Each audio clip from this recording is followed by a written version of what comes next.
Joining us now is Brian Levin. He's professor of criminal justice at Cal State San Bernardino, also former NYPD officer and criminologist. Thanks for joining us this evening, Professor. I mean, first of all, can you get into his mind, Kelly's mind? You teach at something called the Center for the Study of Hate and Extremism. There certainly is hate.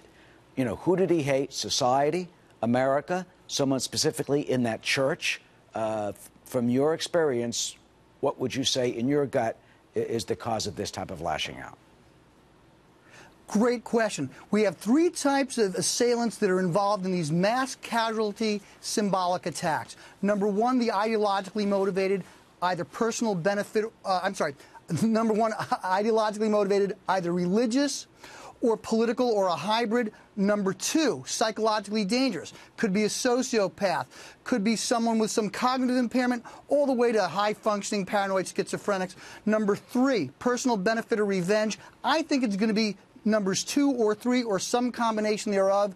Maybe he's got some anti-authority issue going on, or bigotry against religion, or someone connected to that particular local church. And again, our hearts and prayers go out to our Christian friends in Texas. But the bottom line is, what the authorities are going to be doing are rolling up his social media footprint, his digital footprint, forensics. Who has he been associating with to get some idea? One last thing. In 30 to 40% of these kind of attacks, researchers find something called leakage, where there's a behavior or a verbal clue.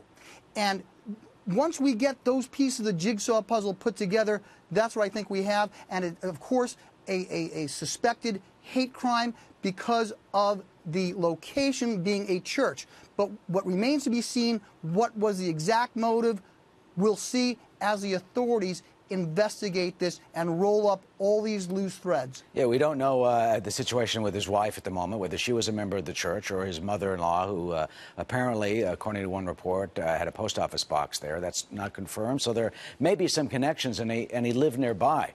You mentioned leakage. I mean, look, yes. The guy's got apparently he's got a picture of the murder weapon, the assault rifle, on Facebook. And does anyone say anything? Neighbors say that they heard shots whizzing like over their heads, who lived near him, and they heard a lot of gunfire over the last few days. And, you know, and we're constantly told, if you see something, say something. How do we know? Maybe no one said anything, and they should have.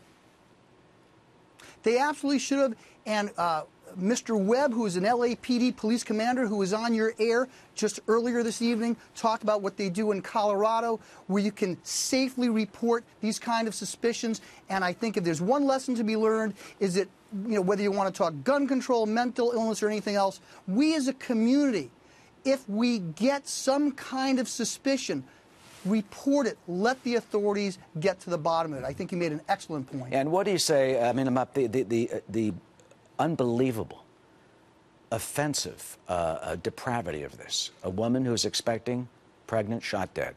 Children, shot dead. The 14-year-old daughter, Annabelle, of the pastor and his wife, shot dead. A 5-year-old shot dead. What gets into that mind? You talk about psychosis, mental health. What type of mixture goes into that mind that plans for this by going out and buying this stuff, getting the weapon, which is illegal if indeed he was a discharge, as we have confirmed? You know, what type of mixture is this that causes it? Because we've seen this type of thing before with previous shooters when they prepare for this type of assault. It's an assault on society. It's an assault on us. It's an assault on the very soul and fabric of this country. Yes, it is. And just quickly, one of the things that we saw, for instance, with the Seal Beach killer here in Orange County in Southern California, he not only murdered his estranged wife, but everyone in that orbit. So when someone is angry and is consumed and there's a symbol, everyone associated with that symbol is fair game in the minds of these sociopaths. Timothy McVeigh talked about collateral damage after the Oklahoma City Federal Building, although he said he didn't know kids were there. But the bottom line is, the nursery school, the nursery on the second floor of the Alfred Murrow building. Yes, absolutely. And when people are consumed with this anger and they gear themselves up, anyone in that orbit, in the mind of these depraved individuals who are angry, is fair game. unfortunately. It is revolting, it is horrifying, but it is the age and the way in which we live. Professor Brian Levin out at Cal State, thank you. And thank you for the work you do in the Center for Hate and Extremism. Thank you so much for having me. Of course.